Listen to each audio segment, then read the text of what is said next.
Ia berdiri diam di bawah terik matahari, hanya menunggu anaknya menjemput. Tapi siang itu berubah drastis. Beberapa jam kemudian, ia berada di ruang interogasi, dituduh menipu oleh polisi yang sama sekali tak tahu siapa wanita renta yang mereka rendahkan. Sebelum mulai, jangan lupa like, subscribe dan tuliskan sholawat di kolom komentar agar kita mendapatkan syafaat di yaumil akhir. Hari itu, Jakarta diliputi panas yang menggigit. Matahari menggantung tinggi di atas langit siang, memantulkan silau dari kaca-kaca gedung pencakar langit dan membuat aspal jalanan seperti memantul uap. Di perempatan lampu merah Jalan Merdeka, lalu lintas merambat perlahan. Klakson-klakson sesekali memecah udara, tapi semuanya berjalan sebagaimana biasanya. Padat, macet, dan terburu-buru. Di trotoar dekat tiang lampu lalu lintas, seorang wanita tua berdiri tenang. Tubuhnya kurus, wajahnya keriput dimakan usia. Ia mengenakan kerudung abu-abu yang sudah memudar warnanya, mengenakan baju longgar berwarna coklat yang lusuh namun bersih. Di tangannya tergantung kantong plastik putih berisi sebotol air mineral, sapu tangan, dan dompet kain kecil yang telah usang. Dia tidak meminta-minta, tidak mengulurkan tangan, tidak menatap dengan tatapan kelaparan sebagaimana mereka yang memang mengemis. Ia hanya berdiri, menatap ke arah jalan, seolah menanti sesuatu atau seseorang.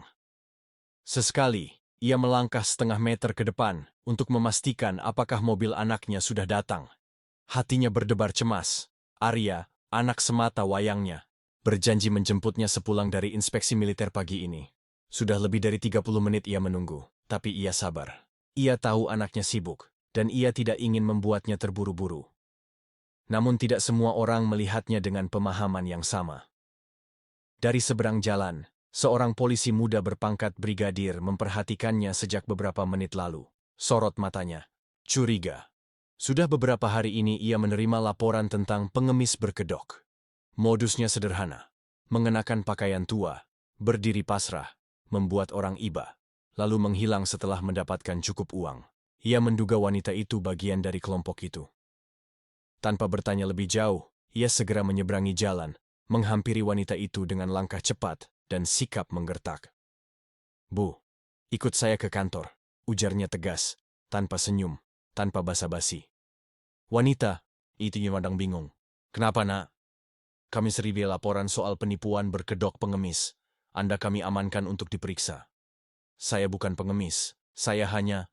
"Silakan ikut," potongnya kasar, lalu memanggil dua rekan. Mereka mendekat dan tanpa ampun menggiring sang ibu, meski ia berusaha menjelaskan. Tas kecilnya jatuh, isinya berserakan.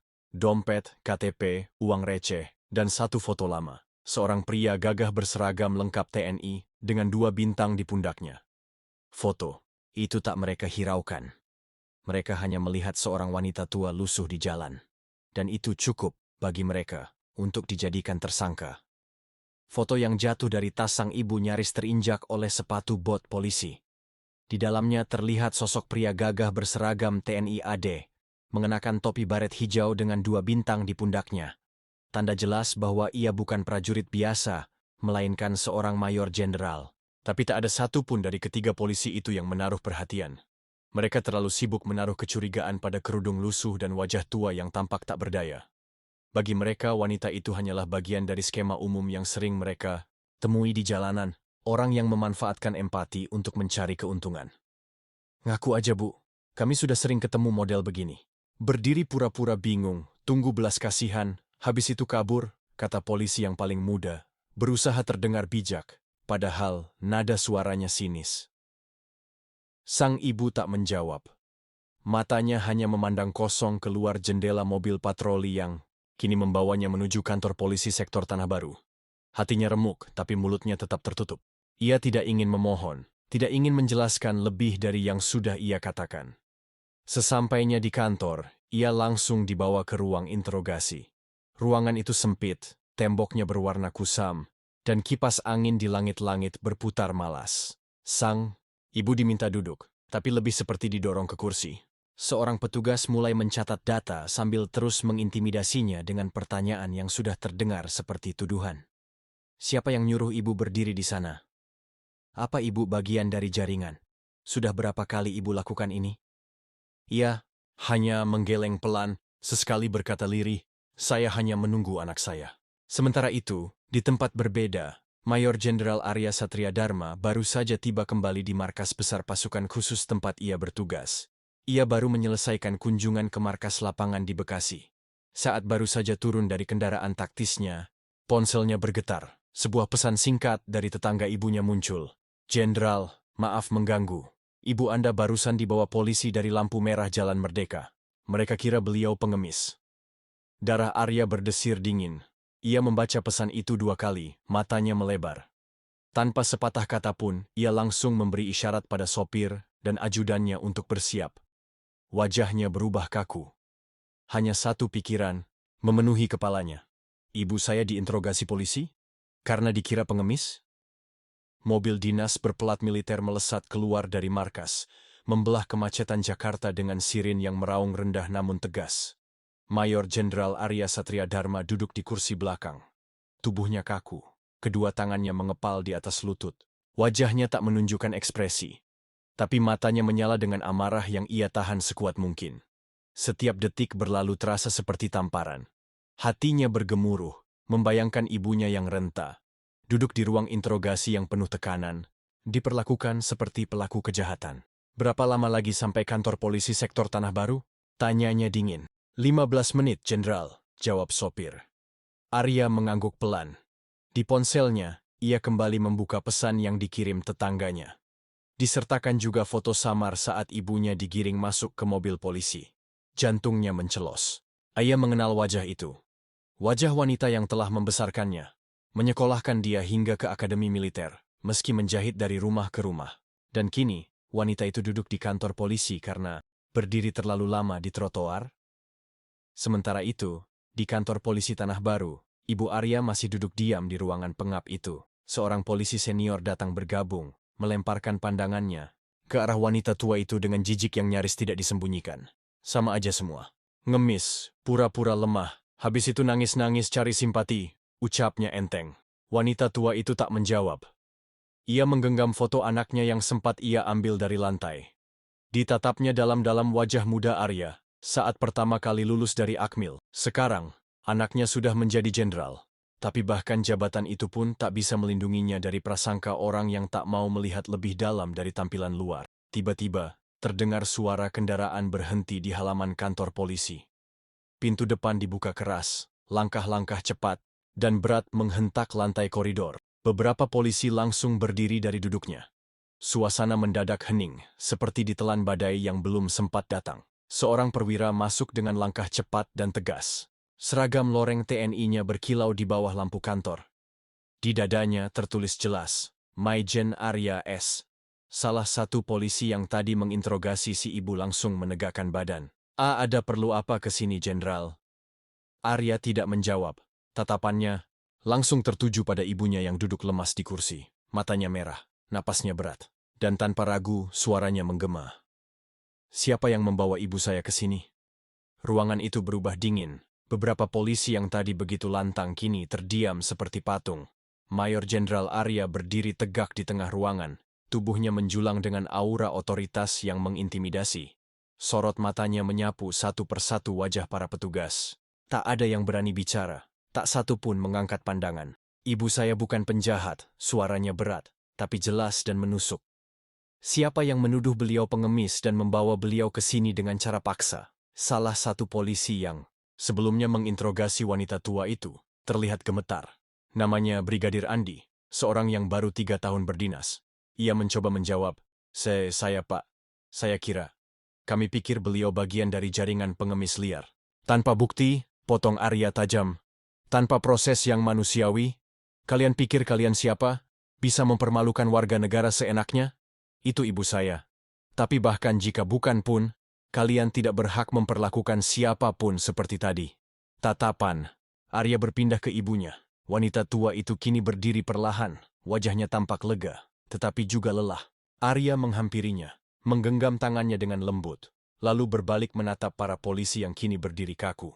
"Apa kalian pernah berpikir, bagaimana kalau orang yang kalian perlakukan semena-mena itu punya anak yang tak tinggal diam? Kalian mengira semua yang berdiri di pinggir jalan adalah penipu? Kalian bukan hakim," suaranya naik. Kalian penegak hukum, bukan pembuat keputusan sepihak.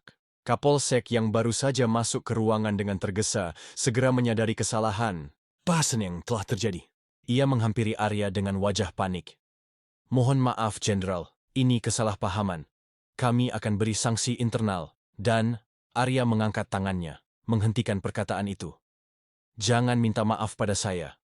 Minta maaf pada beliau, katanya sambil menunjuk ibunya. Dengan kepala tertunduk, para polisi satu persatu meminta maaf kepada sang ibu.